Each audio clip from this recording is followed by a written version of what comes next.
एक बार की बात है, एक छोटे से गांव में एक बौद्ध भिक्षुक आए। गांव के लोग उनके दर्शन करने के लिए बहुत उत्सुक थे। बौद्ध भिक्षुक ने सबको एक चमत्कारी बात बताई कि यदि तुम्हारा मन शांत होगा तो तुम्हारा पूरा जीवन ही बदल जाएगा। गांव का सबसे गरीब और दुखी किसान रामू बहुत चिंतित था। उसकी फसलें खराब हो चुकी थीं और उसका परिवार भी परेशान था।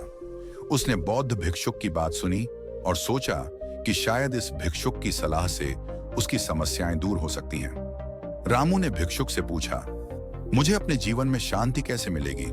मैं तो दिन रात मेहनत करता हूं, लेकिन मेरी मेहनत का फल मुझे नहीं मिलता। हमेशा सब कुछ खराब ही रहता है। बौद्ध भिक्षुक मुस्कुराए और बोले, रामू, तुम्हें सबसे पहले अपने मन को शांत करना होगा। तुम्हारा मन ही तुम्हारे दुखों का सबसे बड़ा कारण है।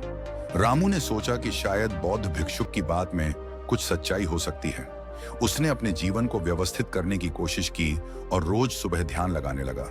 शुरू में तो ध्यान लगाते समय रामू का ध्यान लगता ही नहीं था और ध्यान में बैठने से तो उसके विचार और भी ज्यादा बढ़ने लगे थे। लेकिन जैसा कि बौद्ध भिक्षुक ने रामू को समझाया था कि ध्यान करने में शुरुआत में कुछ बाधाएं जरूर आएंगी, लेकिन तुम ध्यान करना मत छोड़ना, तो रामू भिक्षुक के कहे अनुसार ध्यान ठीक से न लगने के बावजूद भी वो हर दिन सुबह 5 बजे ध्यान करने के लिए बैठ जाता। और फिर जैसा कि हर ध्यान करने व्यक्ति के साथ होता ही है कि भले ही शुरू में ध्यान करने में कुछ दिक्कतें आएं, लेकिन कुछ समय के बाद ध्यानी व्यक्ति को एक अलग सी शांति का अनुभव होने लगता है। तो धीरे धीरे रामू ने भी अपने भीतर शांति का अनुभव करना शुरू किया।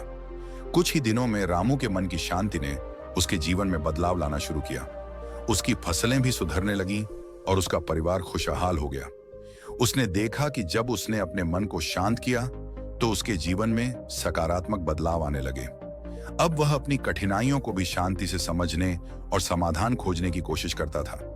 गांव के लोग भी रामू के जीवन में आए इस बदलाव को देखकर प्रभावित हुए और उन्होंने भी बौद्ध भिक्षुक की बातों को अपनाने का निर्णय लिया। सबने रामू की तरह अपने मन को शांत करने की कोशिश की और देखा कि उनके जीवन में भी सुख, शांति और समृद्धि आने लगी। इस प्रकार बौद्ध भिक्षुक की एक छोटी सी सलाह ने पूरे गांव के जीवन को बदल दिया। उन्होंने यह सिद्ध कर दिया कि मन शांत होगा तो जीवन बदल जाएगा।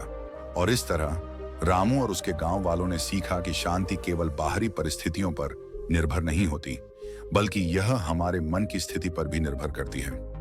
नमस्कार दोस्तों, यदि आपको ये कहानी अच्छी लगी हो तो इसे लाइक करके हमारे चैनल सब्सक्राइब जरूर करें।